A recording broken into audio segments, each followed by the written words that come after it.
Hello ladies and gentlemen, I am Dr. Claudia Albers, Planet X research and professional physicist, and today I'd like to bring to you another one of my articles. This one is entitled, NASA indicates that Planet X system is affecting the Sun.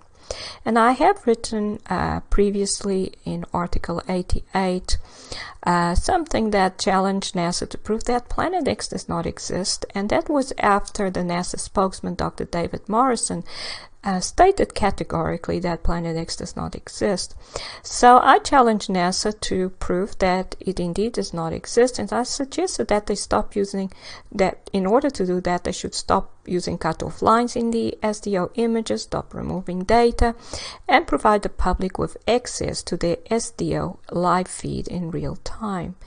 Now, in response, NASA has continue to do what they have been doing for many years, and that use cutoff lines by covering up part of the Sun in these SDO images, obviously going to this extra effort to cover up whatever object was there to be seen. And we can see in this image that the Sun is clearly going dark, because we can see that the interface between the darkness and the part of the Sun that's emitting light is not a smooth, straight line. What we have is a jagged interface here between light and darkness. This would be somewhat like what we'd see at the edge of a coronal hole. However, this is not a coronal hole. If we compare what is over here in the Sun and what is there just a few minutes before. This image is from 2045. This one is from 2028. There's clearly no coronal hole there to cause any jagged edge. So this shows that the Sun is going dark. This region of the Sun has gone dark. So the Sun is going partially dark as well as a result of interacting with the objects that have come to the Sun, this Planet X system of dead stars or stellar cores that are affecting the Sun and causing it to get progressively dark, to get progressively weaken, and therefore basically the Sun is dying as a result of this withdrawal on its energy. And you can see that this also happens in other wavelengths. We see the 304 wavelength image here and the 335 image. The same thing occurs. We can see this jagged interface here, thus indicating that the Sun has gone dark on this side, the Sun's gone dark on that side. You can see little portions of light still being emitted after beyond this edge where darkness appears. So this is clearly a portion of the Sun that has gone dark in several wavelengths, and we can see the same here in several other wavelengths. We can also see that because this line is larger here, the length of the line separating the light from the darkness is much longer here than it is there. You see that the cutoff lines seem to be in the same position, but yet this line is longer, and this would mean that a larger portion of the sun on this side is darker than the portion that is darker over here. So the same thing happens here, and even this one even seems to be even shorter than this one. So this suggests that the sun is going dark at different rates in the different wavelengths. So the sun's losing light emission as a result of the stellar cores interacting with it at different rates for the different wavelengths. And then we see in this one that clearly this is the visible light image. We can see that the sun is therefore also losing light emission in visible light, and in fact it's more affected in visible light, because if we compare the amount of light emission that it's lost in visible light with what it's lost in the 193, which is an ultraviolet wavelength, you can see that it's lost more in visible light. These are about at the same time. This is 21.0, this is 21:59:53. So only a few seconds difference. You can see that the sun's gone dark here, it's gone dark in the same position. You can actually see that this whole portion here of the sun has gone dark. And we also see some kind of interaction going on here. The sun seems to be connecting to an object here. There are these lines here. Some of these lines are in the form of plasma loops. These are never seen in these visible light images. Also almost looks like there are two images on top of each other or superimposed on each other, as if the sun was moving at the time that the image was taken. And we see that happens in other images as well. You can clearly see the interface here. Now the sun has gone dark in this region, and we can see by comparing the sun with what it looked like a few minutes before that there is no coronal hole there that could possibly have caused this to happen. So the sun is clearly going dark. Now this is an image of the sun from yesterday. This is from April 12th in the 211, where we can most clearly see the corona. You can see how small the corona is getting. The sun did get a permanent coronal hole at the North Pole and another one at the South Pole a few years ago, and it seems to be opening up into a permanent coronal hole at the equator now, and therefore this shows how the sun is progressively getting weaker, how it's losing its corona basically as a result of the stellar cores drawing matter from it. And I've written about that in several articles. And here we see several images where the sun is clearly out of focus, seems to be in motion, and this would in fact be attributed to the satellite being in motion at the same time, except for the fact that the sun is interacting with these stellar cores. This is not as usually seen in images where we don't have cutoff lines, and the fact that these cutoff lines appear when the sun seems to be in motion suggests that it is the sun itself that is in motion and not the satellite. We can also see that the lines appear in different positions. You can see a line here covering up part of the sun. The timestamp on both images is only 2 seconds apart, and this shows that these cutoff lines are placed individually with each image, so it must take a lot of effort. And we can also see that part of the sun here is dark, and we don't see anywhere where it seems to have gone dark. Different portions of the sun seems to have gone dark for a small portion there, but clearly a different amount than what we see in this image. So, and the timestamp here is exactly the same. So this image was taken at exactly the same time. We can see here the sun at 20:46:13, so 12 seconds later.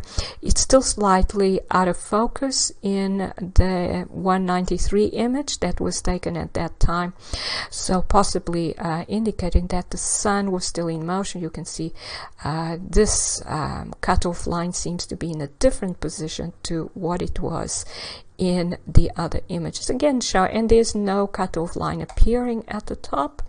There does seem to be a cutoff line at the bottom here. So cutoff lines are introduced in the different images in different positions according to wherever NASA decides that there is something that we are not, they don't want us to see. And yet it's quite obvious that something's happening with the sun. And we can see images here of the actual objects that have appeared in some of these images, and but at this time, these particular objects were not causing the sun to go dark, so no cutoff lines were used. So we can see what they look like, and this is clearly a spherical object with stripes. The stripes are curved. I like this image a lot because it shows what these objects actually look like and the fact that they have stripes, and the stripes are curved, thus following the curvature of the object, thus indicating we have a three-dimensional object in the sun's corona.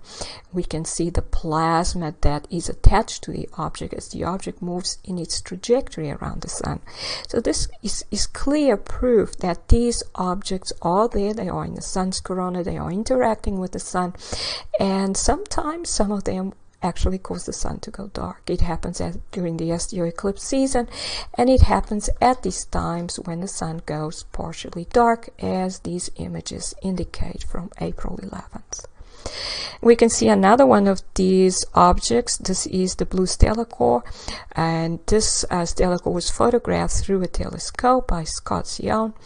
And the sun that we see here is not actually the real sun, because this was taken from the Earth's surface, and there are, of course, simulators that we see instead of the sun from the Earth's surface. So this is actually a simulated light source. It's a sun simulator, and what we see behind it is the stellar core, which seems to be connecting to the sun. Now, these are then the types of objects that NASA keeps saying do not exist, but yet keep proving by their actions that they indeed exist. It must take a lot of work to add cutoff lines to each individual image, which explains why they may only allow the public to see a few of these. These give us a small snapshot of what is happening with the sun, but yet these small snapshots clearly show that what is occurring with the sun, and that is that it actually does go dark. Now, on the other hand, it's hard to believe that NASA could be so bad at hiding the truth. Is it possible that they are in fact showing us the truth on purpose? Is this in fact an effort to hide something much worse, such as the fact that some of these objects have been captured by the Earth and are in the beginning stages of tearing this planet apart? So for more details about that, see Article 201, Africa Breaking Up, a preview of what is to come. In conclusion, whilst continuing to say that the Planet X system does not exist, NASA keeps proving that it does exist. Their actions include covering up SDO images, taking the effort to do so with each of the individual images they make available to the public. However, even after being doctored, the images still reveal that the sun is being affected by external bodies. These images clearly show that the sun is going partially dark at different rates for different wavelengths, and that the sun actually moves or jolts in response to the presence of these objects. And here are the references. This is Dr. Claudia Albers, Planet X physicist. Thank you for watching.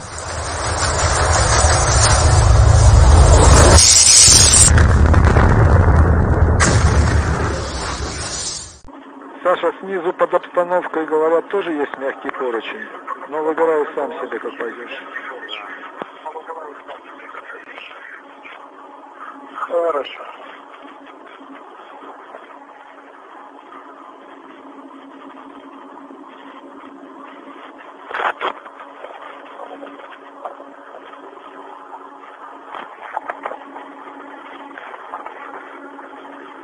А что ты говорил сверху? А, вот это вот ходить? Понятно.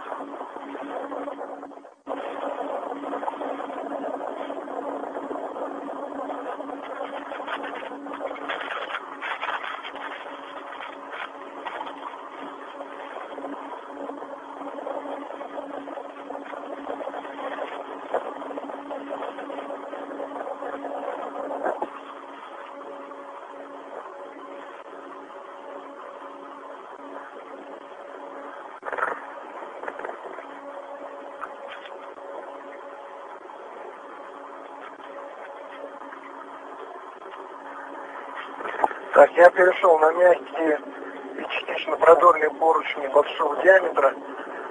Принято. Буду готов взять укладку. Ну, ты ее так придерживай, чтобы оно далеко не улетало.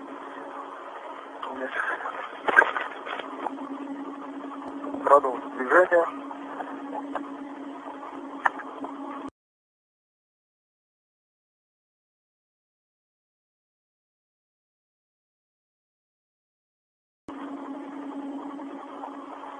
Придерживаю.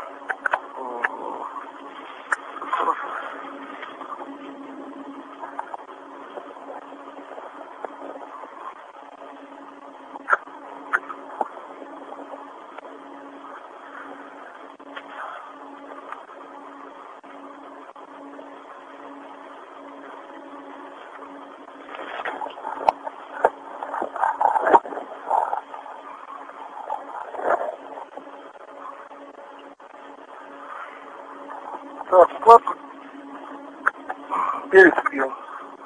Можно еще перецеплять дальше. Дальше. Хорошо.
Now, ladies and gentlemen, that does not look like normal flight traffic. Again, I am 70 miles from the nearest airport.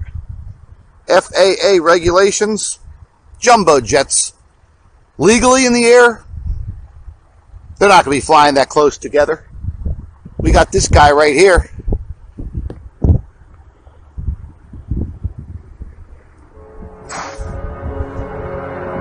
You can see it. Geoengineering, baby, at its best.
Hello everybody, welcome back to Planet X News, October 5th, 2018. Folks, we had a live stream last night with Dr. Albers, and this was pertaining to the evidence that we acquired from the Cactus Coronagraph program.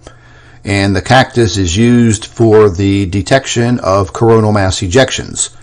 And as I was viewing the current footage that was dated for October 3rd through October 4th, I noticed this, what looked like a coronal mass ejection. As pointed out by the arrow on your screen, you will clearly see a very large spherical object that appears throughout this, quote, coronal mass ejection. Dr. Albers and I have our own theories related to what we found. I personally don't think that this was a real coronal mass ejection like we normally see on the sun.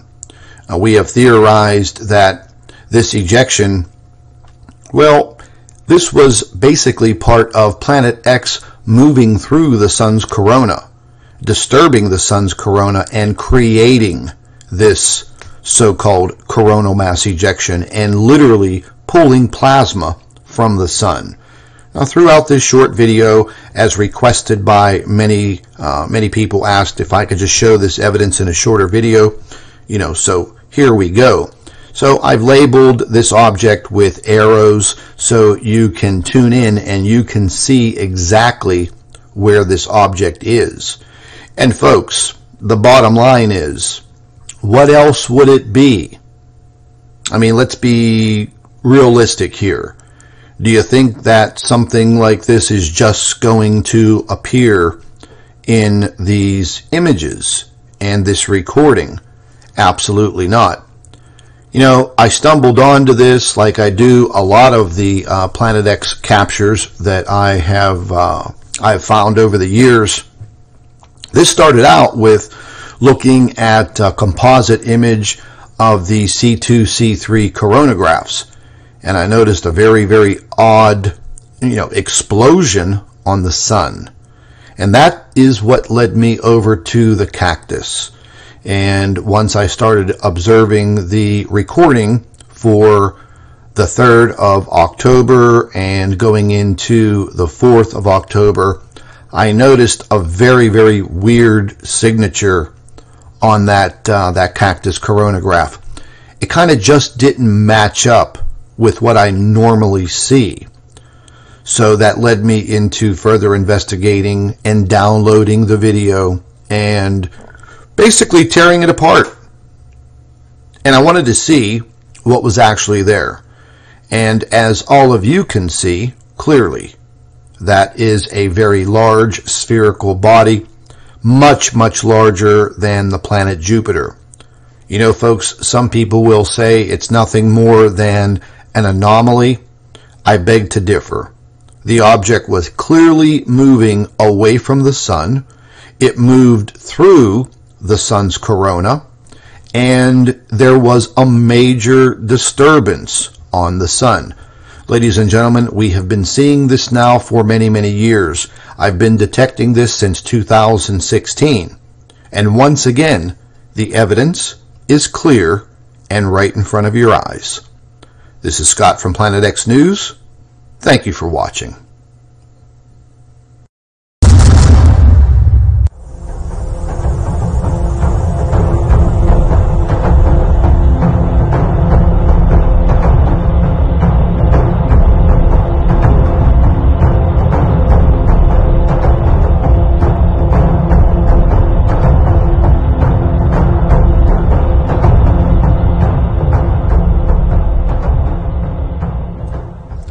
Hello, ladies and gentlemen. I am Dr. Claudia Albers, Planet X research and professional physicist. And today I'd like to bring to you another one of my articles. This one's entitled Planet X Cataclysm Engulfing Earth. How bad can it get? Now, the Planet X system of dead stars and planets, which have been coming to the Sun and the Earth as comets for thousands of years, are extremely destructive. And you may look at Article 367 entitled Planet X Coming in as Comets and Affecting the Earth. They may seem to be benign at first because they are low in gravitational energy and thus have a very low gravitational influence, so that objects as large as the Sun or even larger will have the gravitational effect of a tiny moon. But it is also their low energy state which causes them to be destructive, because that turns them into voracious absorbers of energy from living celestial objects. In other words, from celestial objects which have a living core within them. And you may look at Article 541 entitled Planet X Cover-Up and Planetary Formation. Where do asteroids come from? And here you see what is one of the effects, and that is rogue waves. And this occurred in Tenerife, Spain in November of 2018. As you can see, these gigantic waves hitting this building. And you can see that the tide was very high at the time. I'm sure that these buildings were not meant to be that close to the ocean. This is an extreme high tide, which is part of the effect as well. And you can see that this wave comes in and it reaches up to the 4th floor of this building. You can see that this first floor railing was already missing, and now it takes the 2nd floor railing there, this particular wave. So these were enormous rogue waves that were hitting this building. Now the effects of these objects on the Earth are numerous. They generate low pressure storm systems with cyclonic circulation. Some of these result in extremely strong and destructive winds, as well as tidal surges. These are usually called storm surge, but it is not the wind that causes the sea level to rise. It is the gravitational force exerted by these objects on the ocean. The tidal force exerted by these objects produces a gravitational wave with a region of high and a region of inverted gravitational attraction, which results in a tidal bulge and a region of low sea level or ocean recession. The density of the ocean water is affected by this gravitational wave, so that the density of the water in the tidal bulge region is lower, which then causes any waves to be larger than normal and thus creates enormous rogue waves. And this is illustrated in these diagrams here. You have normal density water, you may have a normal wave, but if you have water that is part of a tidal bulge due to a stellar core being above it and thus creating a gravitational effect which amounts to a gravitational wave affecting the surface of the ocean, then the rogue wave made out of lower density water will be much larger. So the land will be affected by the high tide and by the enormous wave on top of that. Since the number of Planet X system objects seems to be on the increase as the effects seem to be intensifying, we can expect the height of the tidal surges and the size of these rogue waves to keep on increasing as well. This means that we could get waves so enormous that they could wash inland for hundreds of miles. A low-lying state like Florida could be completely immersed within a few minutes, thus drowning all living beings in the region. And this is an illustration of a tidal surge engulfing a city. So this is what it may look like. The ocean just engulfs the land because the sea level height increases, and it's just like ocean washing over the land. And here you see a gigantic rogue wave which moves towards the city, and this is also likely to occur. And rogue waves look a lot like tsunami waves, but are usually accompanied by a tidal surge, whilst a tsunami is due to an earthquake or a volcanic eruption and cause the ocean to recede as the tsunami wave approaches. Tsunami waves are also very likely to increase in frequency and severity.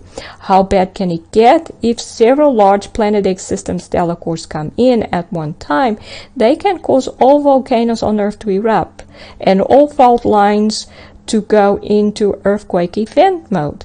This is because the Planet X system stellar cores are the cause behind volcanic eruptions and CMEs.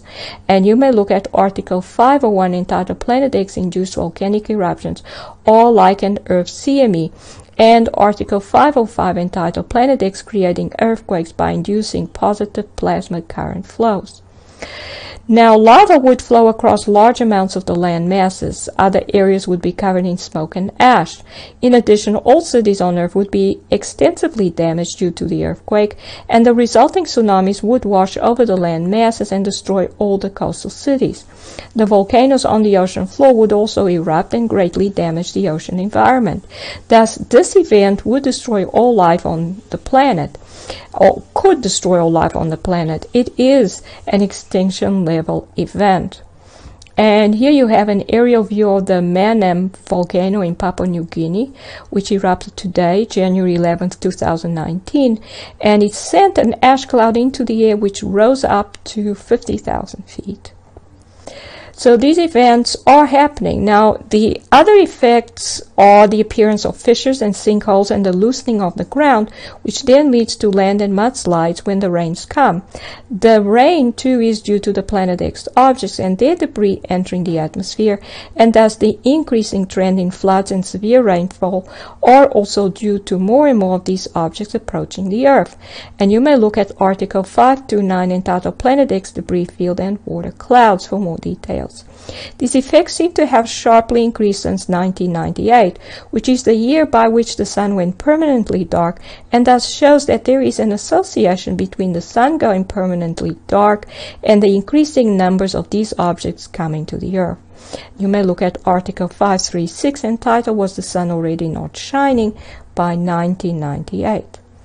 And here you see a circular region of the Earth's surface that has broken up. You can see several fissures, but this is has this circular shape, which I had not seen before. And this kind of shape can only have been caused by a Planet X object moving downwards over the spot on the surface of the Earth and then moving back up. It didn't move horizontally across the surface of the Earth as most of these objects usually do, which then causes the ground to break up, or they leave behind them broken ground or fissured ground. In this case, this object obviously moved straight down and then straight up, and it caused this circular pattern of fissures.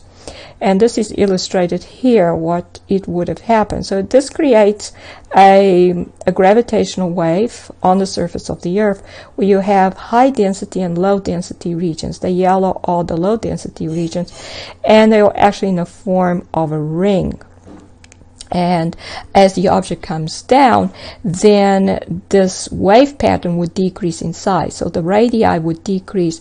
So the regions of low density would happen at different places. And so they would move over to where there was a region of high density before. And that change in high to low density breaks up the ground and causes the fissures to appear. So the Planet X system would in the end destroy the Earth, as the Earth would eventually run out of energy, as the Sun seems to be doing now. And you may look at Article 544 entitled Planet X Cataclysm, the dying Sun and Earth drifting through space. And when that happens, the Earth's outer layers will break up, and it too will turn into a dead stellar core, surrounded by a debris field. But this may still take a few thousand years to occur. In conclusion, the Planet X system effects on the Earth seem to be on the increase, and these effects can lead to the end of all life on Earth. And these are the references. This is Dr. Claudia Albers, Planet X physicist. Thank you for watching.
On March 17th, the Arctic region reached a milestone, the second lowest sea ice maximum extent since satellite measurements began.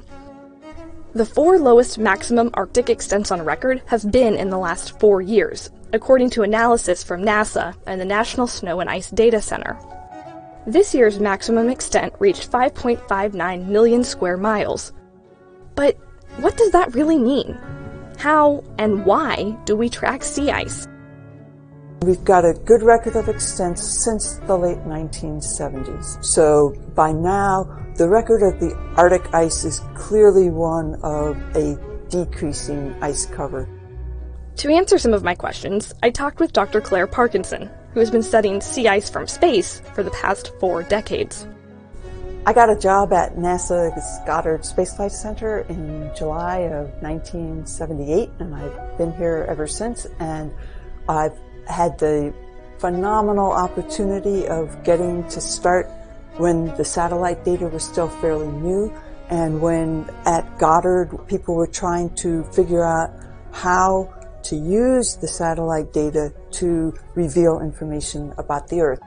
After several years, when we started getting a longer record, then our attention got changed into, well, what kinds of trends are we seeing in sea ice?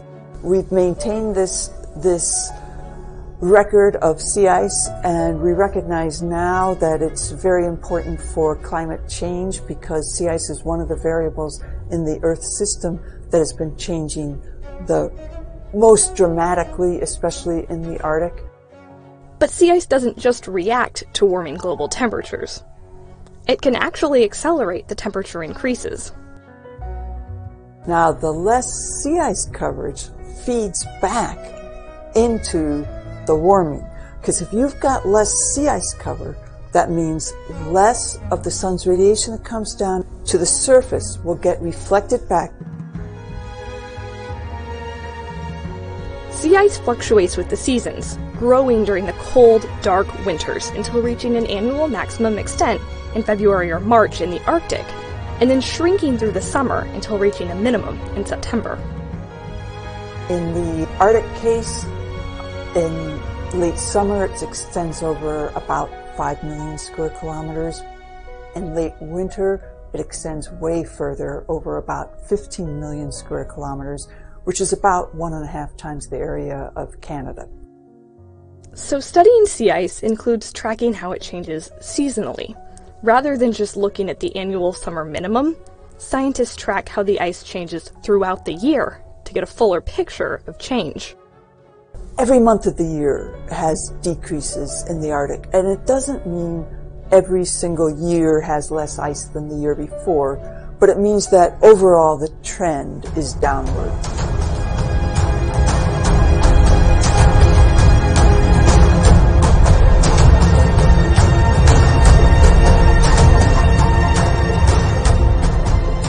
In 1978, satellites began continuously observing the polar regions, and the dynamic beauty of the Arctic sea ice was revealed. What we expect to be a solid mass of ice is actually in constant motion. As researchers continue to seek a deeper understanding of this region, new information about how sea ice changes is coming to light. In this animation, we're taking Arctic sea ice into the 3rd dimension. Here, we're looking at the ice age, which is an indicator of thickness. Generally, older ice is thicker ice. That's the voice of Dr. Walt Meyer, Senior Research Scientist at the National Snow and Ice Data Center. What you see in this animation is the ice pulsing out and in with the seasons. In winter, the ice grows out and expands outward. In summer, it contracts inward as it melts. You see the whiter ice, which is the older ice, moving around the Arctic, being pushed around by winds and currents that move the ice.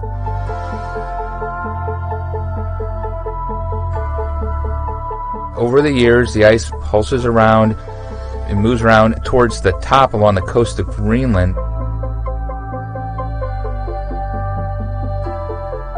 The older ice eventually moves out of the Arctic and into the North Atlantic, where it melts. The ice gets replenished within the Arctic because some of the ice survives each summer and grows older. And particularly in a region north of Alaska called the Beaufort Sea, where the ice spins around in a clockwise direction called the Beaufort Gyre. And that ice can keep spinning around oftentimes for several years and gradually getting older and thus getting thicker. Eventually, the ice will spin out of that gyre and go out through Fram Strait. In the past, we've always had enough ice growth and ice aging, enough ice surviving the summers to replenish the older ice that's lost. But in recent years, we've seen less replenishment. There's been more melt during the summer, so the ice that goes out through Fram Strait has not been compensated by the ice growth. In addition, especially in recent years, we've seen some pretty remarkable things in the Beaufort Sea, where that area that used to be a nursery for the development of the older ice allowed the young ice to age and mature. What we've seen instead is the ice is now more broken up, more scattered, and that's allowing the older ice to melt within the Beaufort Sea. So we're seeing the Beaufort Sea go from a nursery to a graveyard for older ice. As we get towards the more recent years, much of that oldest ice, the ice that's older than 5 years old in the bright white, has almost virtually disappeared from the Arctic Ocean. And the Arctic is now dominated by younger and thinner ice.